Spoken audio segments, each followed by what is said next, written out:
Televisa presenta. Ningún deporte ha dado tantas satisfacciones a México como el boxeo.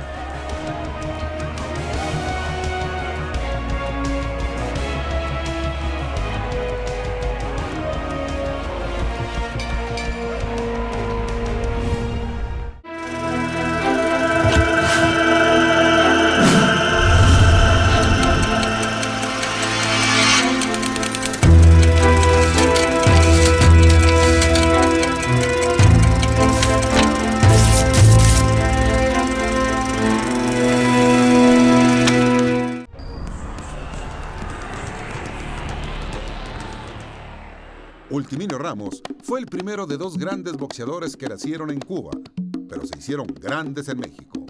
Yo nací en Matanza, Cuba, un 2 de diciembre de 1941, en mi bella Matanza ya. Ultiminio también llegó a campeón mundial. En fin, el peleador cubano se ha distinguido por su extraordinaria habilidad para los deportes. Moreno de Matanzas, de pegada terrorífica. Comenzó muy joven su carrera en la isla y lo hizo por la puerta grande.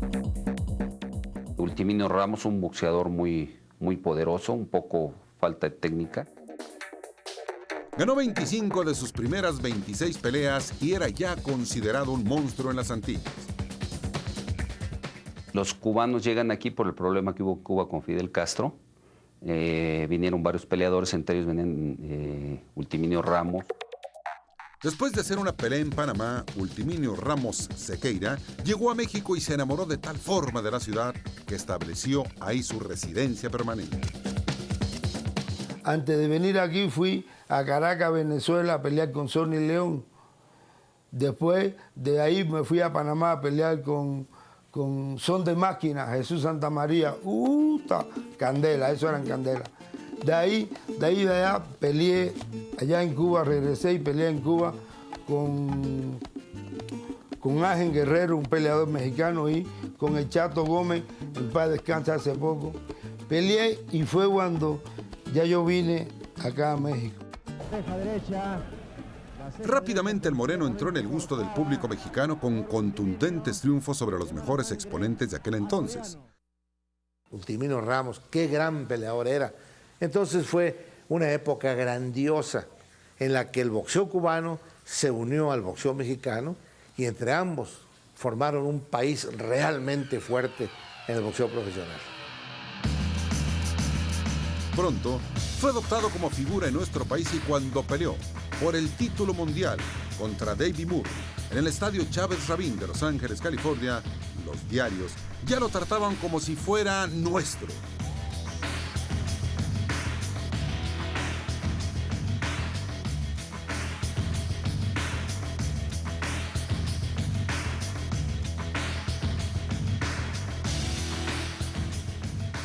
Es más mexicano que muchos mexicanos.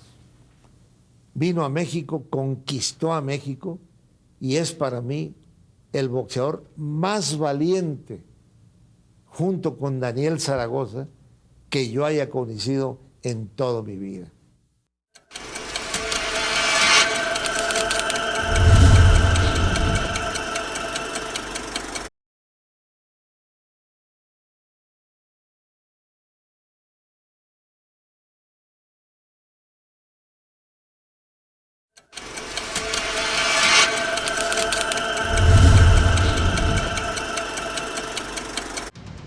Lamentablemente, aquella pelea con Davey Moore, celebrada en Los Ángeles, California, terminó en tragedia. Esa fue una de las peleas más grandes en la que yo quería y deseaba lograr y llegar, porque en esa pelea yo le daba mucha vida a un ser muy querido mío que era mi padre. Durante 11 rounds, los dos se golpearon sin cesar. Finalmente, un cruzado terrible del cubano mexicano mandó al estadounidense a la lona para nunca más levantarse. Poca pelea como esa.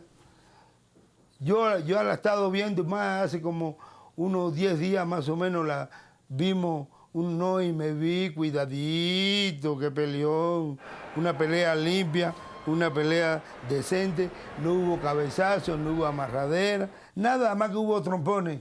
por la cabeza, por eso son cosas del deporte. Lo noqueó, lo mandó al hospital y murió. No supe ni lo que pasó nada hasta después de varias horas, como se puede decir, de tanta alegría, fue cuando me avisaron lo que sucedió, lo que le estaba pasando al difunto David Moore. Y Ultiminio se sintió muchísimo por mucho tiempo. Inclusive fue al hospital, hizo antesala para estar pendiente. Y eso fue, creo, algo que le quitó a Ultiminio muchísimo de la grandeza total que él tenía. Bueno, se siente duro porque yo tuve 2 casos. Yo tuve en Cuba también otro, que de Cuba al de David Moore, como se puede decir, fueron completamente diferentes, distintos, porque el de Cuba lo sentí mucho, lo sufrí mucho, y por a lo mejor sería porque yo era más chamaco. Con David Moore, una cosa, como se puede decir, de destino, porque él se apeó del ring, él habló normalmente, dijo, hoy no fue mi noche, hoy fue la noche de Ultiminio, me encontré con un peleador grande, poco como él, pero en la revancha va a ser diferente. Ya ahí fue cuando dice que se puso la bata y eso, y le vino un desmayo tipo derrame. Ultiminio quedó conmovido por la tragedia, pero no bajó su rendimiento. Dedicó su primera defensa a la memoria de David Moore y mantuvo su cetro.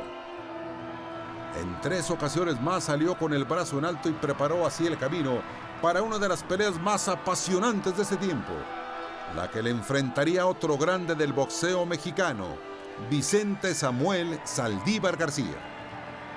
La afición se dividió para el esperado combate. La mitad estaba con Saldívar, pero otro tanto con Ultiminio, que ya era un ídolo.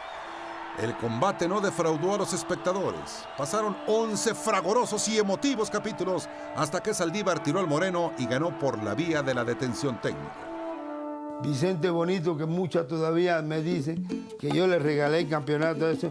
Al contrario, que le voy a regalar el campeonato, ni loco, si esa era la vida de mi papá, ese campeonato. No. Vicente son cosas que le pasa y sucede al boxeo, que todos quieren ganador, pero yo con Vicente sufrí mucho para hacer el peso. Era un crimen todo lo que hacían para que lo diera. Lo metían a los baños turcos para sacarlo seco como un limón sin una gota de agua. Entonces, en esa ocasión lo agarró por ahí, dicen, un muy buen dietólogo, pero nunca se me va a olvidar el día que hizo el peso. Le llevaron los guantes a él para que los firmara y estaba tan temblando tanto sus manos que se le cayeron los guantes. Estaba yo cerca, se los di y se le volvieron a caer porque no tenía la firmeza en sus manos para poder sostener. Entonces me da a mí la impresión que subió al ring contra Saldívar un fantasma que no fue Ultiminio Ramos. No cosa como dicen, no, que le voy a regalar ni de chiste. Fue un peleador muy vivo, inteligente, supo cómo trabajarme, porque usted ve esa pelea y fueron 11 rounds, pero fueron 11 rounds, dame y toma. Buena pelea, lo que no pude resistirle, lo peleador que fue él, fue muy inteligente. Pero eso de regalar el campeonato, no, tan loco. Ultiminio se abría para meter sus golpes, sin importarle que le pegaran. Era todo un campeón y fue un ídolo de lo mejor que yo he tenido en toda mi vida como aficionado al boxeo. Ultiminio trató de dar el salto a peso ligero, pero ahí perdió las 2 peleas de título mundial que disputó frente al boricua, al Gato de Ponce, Carlos Ortiz. El cubano mexicano ya no volvió a recuperar su nivel de antaño y decidió colgar los guantes a los 31 años de edad.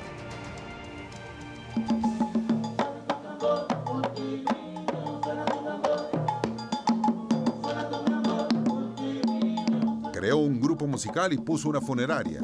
dos negocios, al parecer opuestos, pero que personificaban totalmente al deporte que le dio tantas alegrías, el boxeo.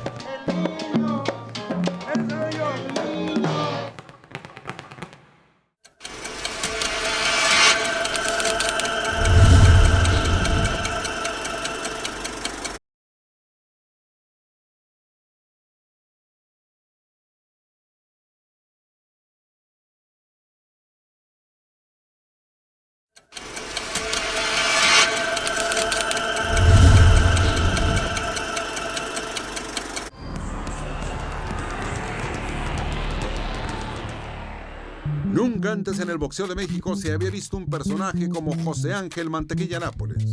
Alegre como ninguno, bullanguero, hablantín pero extraordinario. Platicando de boxeo, me dice Sugar Ray Robinson, mira José, ahorita no hay grandes peleadores, es una lástima. El único que hubiese sido digno de los tiempos pasados es José Mantequilla Nápoles. Viniendo de la boca de Sugar Ray Robinson, usted puede entender que Nápoles fue grande entre los grandes. Desde muy joven se hizo de una gran reputación en los encordados del Caribe. De las 18 peleas que disputó en la isla, ganó 17 por la vía del cloroformo y perdió solo una ante Hilton Smith, un rival que según él era un boxeador del montón. De los grandes peleadores cubanos que ha culminado Mantequilla Nápoles ciertamente, porque ha sido para mí el peleador de más clase que yo he conocido, Mantequilla Nápoles, en términos generales, en completo, con aguante, con valentía, con boxeo, con punch, con todo. Una condición técnica excelsa. Le decían Mantequilla porque se resbalaba los golpes, se los quitaba con una facilidad pasmosa, que era el resbalarlos. Parece que le pegaban a usted, pero se lo llevaba con un giro. Y tenía una gran condición técnica. José Ángel viajó a la capital de la República Mexicana y muy pronto se convirtió en un fetiche para los amantes al boxeo de nuestro país. Sus extraordinarias peleas eran seguidas por el pueblo entero y cada victoria se celebraba como propia. Muy pronto, José Ángel Mantequilla Nápoles afirmó: yo nací en Cuba, pero mi corazón es de México. Al llegar a México y tratar de constituirse en un residente, en un mexicano, recibió el cariño de todo el público mexicano y así fue como Mantequilla Nápoles, uno de los más grandes de toda la historia en peso welter, se convirtió en un ídolo de México. José Ángel comenzó a obtener triunfos ante rivales de resonancia en el mundo y muy pronto apareció entre los mejores de la clasificación mundial. Yo veo el hombro de mi rival. Yo veo el hombro. El momento que yo veo que se mueve uno de los músculos de cualquiera de los hombros, ya sé que viene el golpe y de dónde viene. Sin embargo, los distintos campeones del orbe en 3 divisiones diferentes, welter, superligero y ligero, no querían saber nada de él porque tenían sus movimientos de bailarín y su pegada letal. Él hacía un ligero, leve, casi incomprensible movimiento de cintura y de cuello. Finalmente, hubo que recurrir a un truco para que Mantequilla consiguiera la ansiada oportunidad. El griego George Parnassus, el manejador más importante de Los Ángeles, su promotor, invitó a México al campeón mundial, al tejano Curtis Cox, para que viera una pelea de Mantequilla ante el tremendo y duro africano Peter Copeland. José Ángel ganó por la vía de la larga ruta, pero se vio mal de verdad. Curtis Cox mordió el anzuelo. El 18 de abril, a las 10 de la noche, ya era campeón mundial cuando le gané a Curtis Cook. Nápoles, que había fraguado la pantomima junto con su apoderado Cuco Conde, derrotó por la vía de la detención técnica en 13 capítulos al estadounidense y consiguió por fin el título mundial de los pesos welters. En ese momento ya era considerado el mejor welter del mundo y lo confirmó defendiendo su cetro en 2 ocasiones. 3 de diciembre de 70, que fue que me ganó el campeonato porque él lo único que me abrió aquí, de aquí hasta acá y de aquí para acá. Fue lo único que me hizo, pero yo lo estuve atacando hasta que pararon la pelea en el cuarto round. Ya no salí para el cuarto round, entonces como no salí, digo, a ganar yo, y al contrario, le levantaron el brazo a aquel. A pesar de que cayó ante Billy Backus más por los cabezazos de su oponente que por sus golpes, muy pronto recuperó su título y lo defendió en 6 ocasiones más. Como ya no tenía rivales entre los boxeadores de su división y en busca de bolsas más grandes, José Ángel decidió buscar una gran proeza. Cometió el error de irse a meter con Carlos Monzón, un hombre mucho más alto que él, mucho más fuerte, mucho más pesado y mucho más profesional. Retó al ídolo de Argentina, al boxeador más grande en la historia, al macho de Santa Fe, Carlos Monzón. El esfuerzo de subir 14 libras fue demasiado para él y debió reconocer la superioridad de su rival, que lo venció en 7 asaltos aprovechando su mayor alcance. José Ángel todavía defendió por 4 veces más su cetro welter hasta que cayó ante John Stracy en 6 episodios. Aconsejado por los médicos, que le diagnosticaron un desprendimiento de retina, José Ángel Nápoles, el boxeador más fino que haya vivido en México, se retiró. Realmente el boxeo cubano trajo una combinación de boxeo elegante y poder. A pesar de ser un amante de la fiesta y del hipódromo, no cayó, como tantos otros, en las garras del alcohol. De hecho, su mayor pasión no era en realidad apostar en los caballos, sino que, según sus propias palabras, mi hábito eran las mujeres rubias a las que no me cansaba de andar enamorando en los hipódromos. Hasta la fecha, José Ángel Mantequilla Nápoles vive en Ciudad Juárez, donde tiene un grupo musical, administra un establecimiento con su nombre y se dedica a entrenar a las futuras generaciones del boxeo.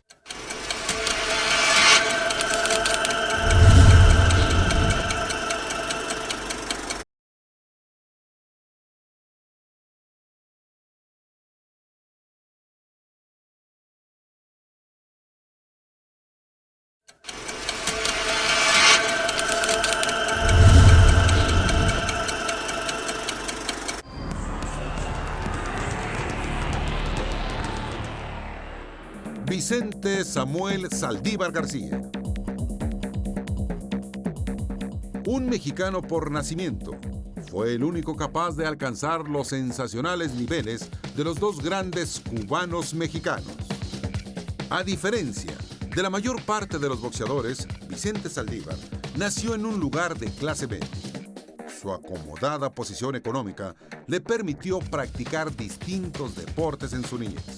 Fue buen nadador, jugaba frontón, comenzó a levantar pesas de adolescente y finalmente conoció el deporte que sería su pasión, el boxeo.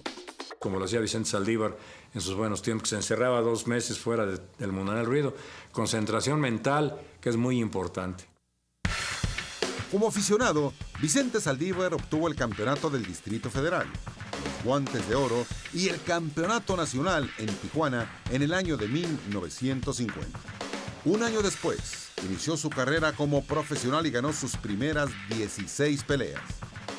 Superó a tantos por tanto que tomó el apodo del zurdo de oro. Una decisión férrea, una condición física de un toro y valiente como él solo. La gente se maravillaba al ver a este genial zurdo que se entregaba durante cada segundo y no daba nunca una pelea por perdida.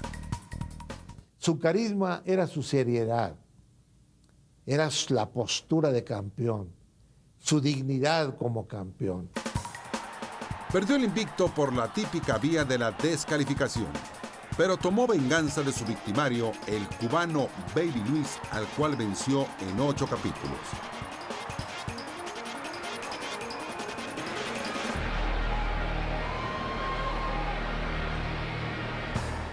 Tuve peleas durísimas. Esa que tuvo con Ultiminio fue salvaje cuando ganó el campeonato. De ahí fue la parte que impulsa la carrera de Vicente Saldívar. La pelea de Vicente Saldívar con Ultiminio Ramos, yo la oí por radio. Y estaba yo igual de emocionado que si lo hubiera estado bien por televisión. Estaba poniendo un 4, le estaba poniendo a Vicente Saldívar, pero no le pasó, porque cuando reaccionó Utiminio, ahí estuvo la maestría, la viveza, la habilidad de Vicente Saldívar. Está sangrando abundantemente por la boca y la nariz Utiminio Ramos.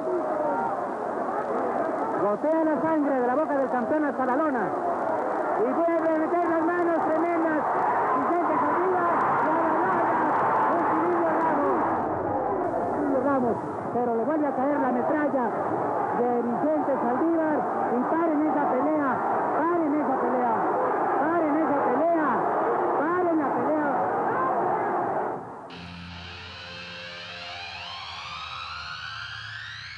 Vicente Saldívar mantuvo su cetro en 8 ocasiones durante los siguientes 4 años. Su capacidad para definir las peleas en los últimos episodios era escalofriante. Esa habilidad le permitió superar en 3 ocasiones al galés Howard Winston. 2 por la vía de la larga ruta en 15 episodios y otra por la vía del cloroformo en el 12º asalto.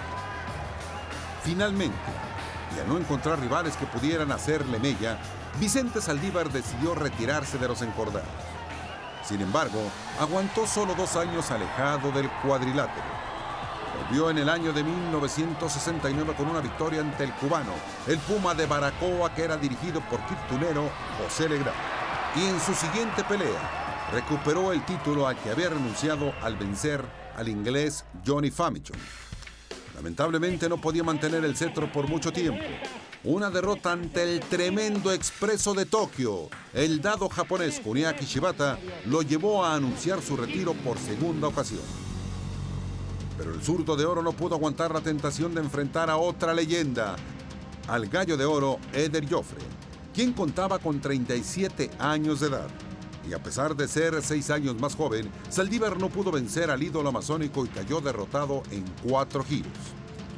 Este descalabro lo hizo dejar los cuadriláteros de una vez por todas. Pero los golpes no acabaron en la vida de Vicente Samuel Saldívar García. Se casó con Malú Reyes, una vedette famosa de aquellos años. Su matrimonio fue de escándalo en escándalo y acabó en divorcio. Pocos años después, en el año de 1985, cuando apenas rebasaba los 42 años de edad, murió en circunstancias sospechosas. Hubo varias versiones. Algunos afirmaron que del corazón. Otros insinuaron que se suicidó. La verdad nunca se supo y quedó envuelta en la leyenda de uno de los más grandes boxeadores mexicanos de todos los tiempos.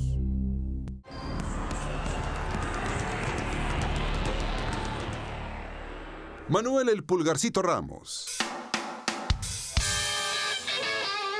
En la historia del boxeo mexicano, solo ha habido un peso completo con los merecimientos para entrar entre los grandes. El mejor peso completo de todos los tiempos, ya que sale en una época en que no había tanto circo. En un país que se caracteriza por entregar hombres de escasa estatura e innegable arrojo, Manuel El Pulgarcito Ramos se convirtió en la antítesis del pugilista mexicano tradicional.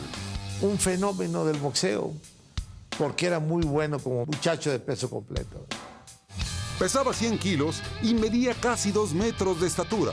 Peleaba en la categoría de los pesados y fue capaz de disputar el título mundial al legendario Joe Frazier, Smoking Joe.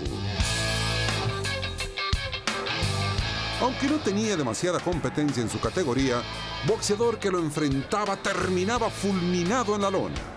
Con sus victorias en su tierra natal, llamó la atención de uno de los más grandes manejadores en la historia del boxeo mexicano, don Francisco Pancho Rosales.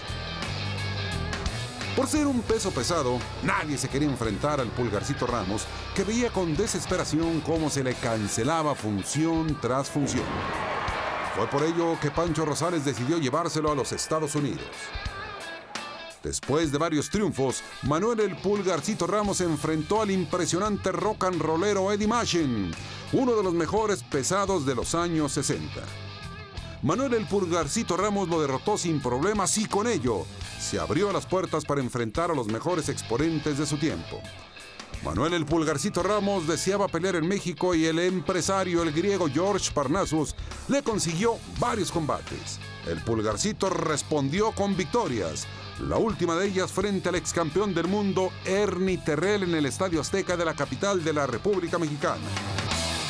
Arriba derecha y después abajo empieza a mojar las piernas el negro Terrell. Sigue pegando el Pulgarcito abajo, lastimado, tocado Terrell. De la pelea cuando metió una puñalada preciosa y busca repetirla el Pulgarcito para salir a tambor batiente este 10º round.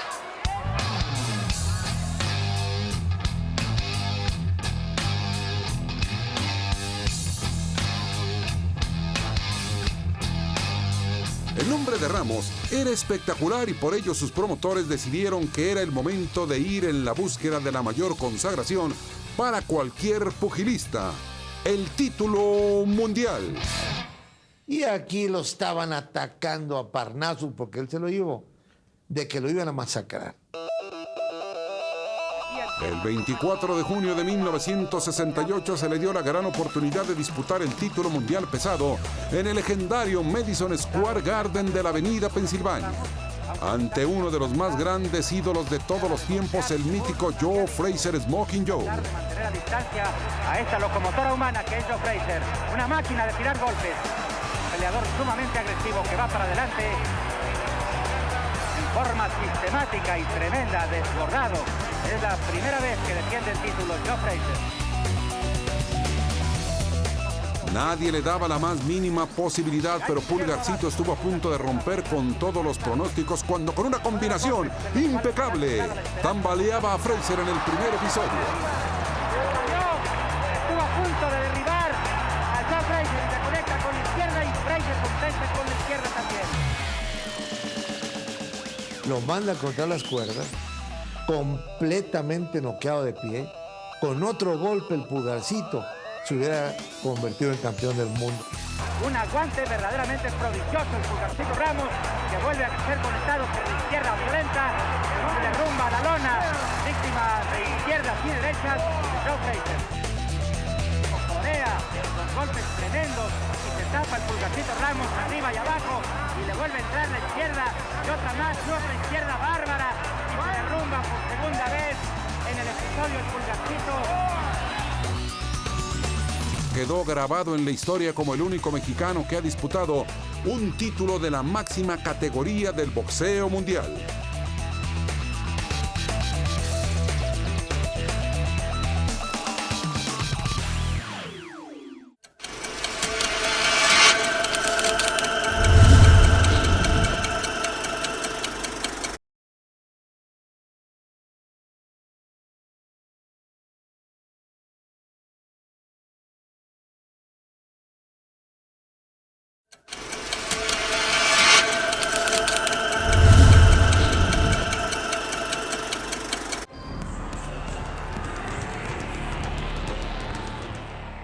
Rubén El Púas Olivares. Ningún mexicano, sea de la generación que sea, ignora quién es Rubén El Púas Olivares. Dosis masivas sobre la humanidad del Alacrán Torres, arriba y abajo, duros golpes de Rubén Olivares. El Alacrán anda groggy sobre el cuadrilátero, mete la izquierda de gancho y se va a la lona. Para con la izquierda, gancho de izquierda y qué dramático desplome hacia adelante de Bruces, cayó el Alacrán Torres. Un muchacho único, auténtico, con la chispa a flor de boca, pero uno de los más grandes boxeadores de todos los tiempos, sin duda para mí. Un peso gallo que no tiene otro.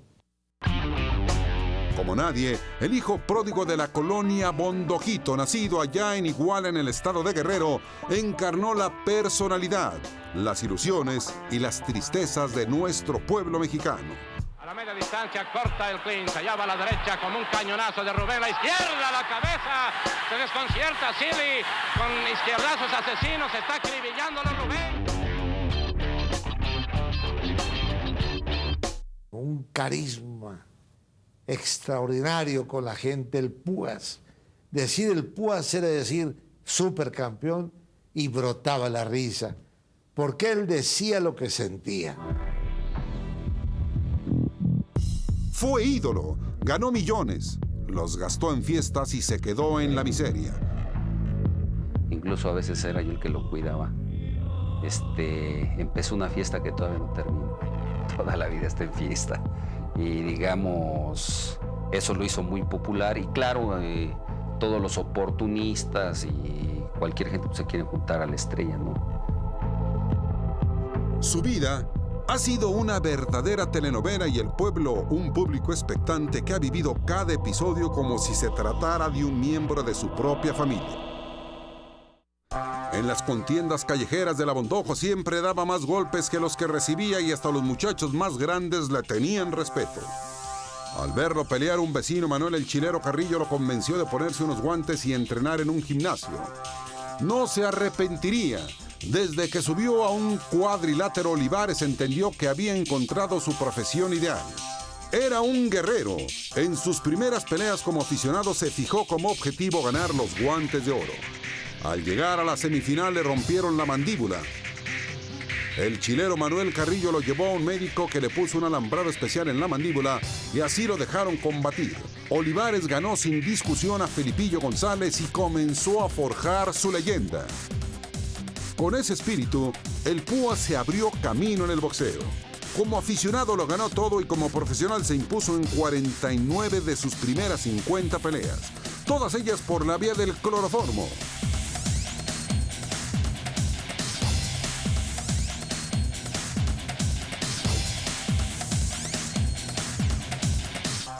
Si lo fue, a pesar de todos sus desmanes y de todas las desmesuras que hizo en su vida, imagínese usted lo que hubiera hecho si hubiera sido un deportista, pues, disciplinado. Comenzó siendo seguido por habitantes de los barrios del centro de la capital de la República Mexicana que vibraban con cada una de sus victorias. En el surgimiento de este famoso Púas del Abondojito tuvo que ver el Chilero Carrillo, que era uno de los del equipo que ayudaban a Arcullo Hernández en su gimnasio, ¿no? Y que fue el que moldeó poco a poco a Rubén Olivares hasta hacer de él un peleador excepcional. Después, lo empezaron a conocer en el resto de la capital. Y para cuando derrotó al australiano, al aborigen maorí, Lionel Rose, para conseguir el título mundial de los gallos en el Forum de Inglewood en California, el país entero ya sabía de las hazañas del queridísimo Púas. En este tremendo segundo round. Para aguantar, para soportar el pegue bárbaro.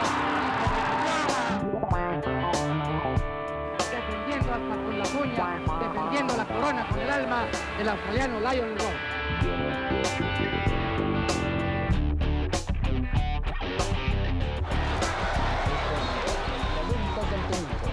Nuevo campeón mundial de peso gallo.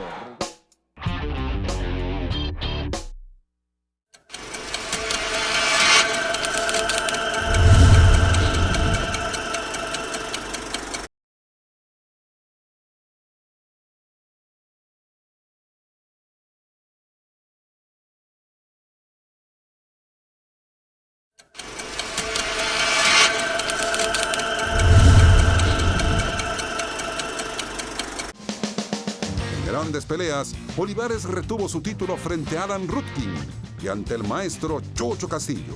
Esta fue una pelea impresionante, la primera de 3.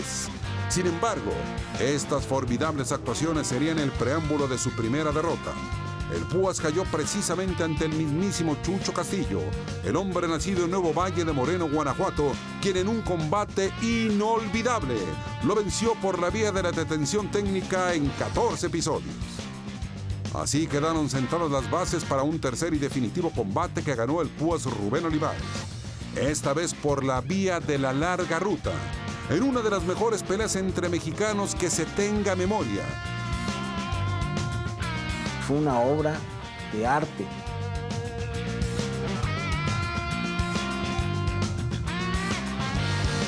de ese triunfo, el Púas estaba en el pináculo de su vida boxística. El muchacho fue una obra maestra de marketing del Cuyo Hernández. Arrollador, ¿verdad? Era invencible dentro del cuadrilátero y ganaba mucho dinero con cada una de sus peleas. No, aguanta las cantidades, pero no es cierto. No gana uno más que para írsela pasando, es todo el problema. Pero con la riqueza vinieron las fiestas, las drogas y el alcohol. Lamentablemente era un muchacho, pero muy retirado de lo que es la disciplina que exige el boxeo y que exige cualquier deporte. Un personaje para mí muy querido. Yo le decía, oye Rubén, por favor, cuídate, mano, duérmete. Y me dijo, ¿sabes qué? Cuando me muera voy a dormir mucho. Voy a dormir por toda la eternidad. Oye, tu dinero me lo gasto en una noche. A los 15 días peleo. Olivares nunca ocultó su afición por el rock and roll, a la bebida y a la marihuana, la cannabis índica. Era su personalidad abajo del ring. Arrastraba su bola de vagones como siempre, como lo hacía en Mantequilla, como lo hacen Julio César Chávez y todo, que llevan 15 o 30 holgazanes. Mira mucho, mi campeón, y vamos a echarnos una. El dinero se lo lleva todo el mundo. ¿Dónde está el dinero de Olivares? ¿Dónde está la casa de Olivares? De todos. Pocos peleadores con dinero. Además, en una época en la que discrepar con el partido en el poder estaba estrictamente prohibido, el Púas se declaró antipriista y declaró que no era católico. Y su personalidad, con su diente de oro, no se le acaba de quitar.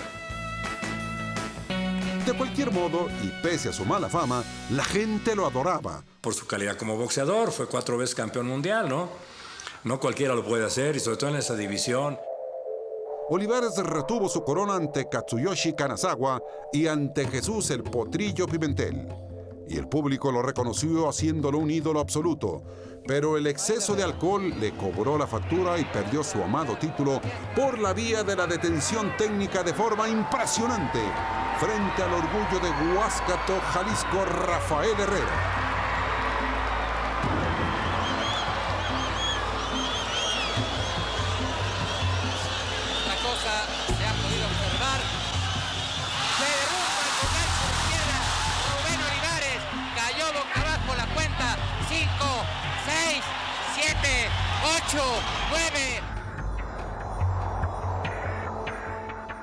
El Púas decidió pasar a la categoría de los plumas de los 59 kilos 152 gramos. Se preparó bien y obtuvo el título mundial 2 años después, con un magnífico triunfo frente al japonés Sensuke Utagawa. Tras ese triunfo, a Rubén Olivares lo esperaba el compromiso más importante de su carrera, Alexis Argüello.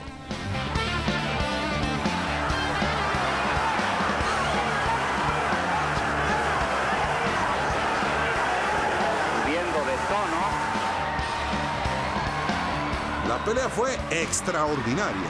Rubén dominó por completo, avasalló al centroamericano con excelentes combinaciones de derecha e izquierda y parecía encaminarse a un triunfo por la vía de la larga ruta. Sin embargo, la terrible pegada de Alexis Argüello le jugó una mala pasada. En el 13º episodio lo prendió con un golpe terrible y lo mandó a la lona de la que no se levantó. Con una precisión matemática y ahora se derrumba otra vez el campeón del mundo con ese par de golpes. Uno de ellos entró sobre la frente y después la izquierda. 7, 8, 9, 10, out. Hay nuevo campeón del mundo. El Púas recuperó el título una vez más.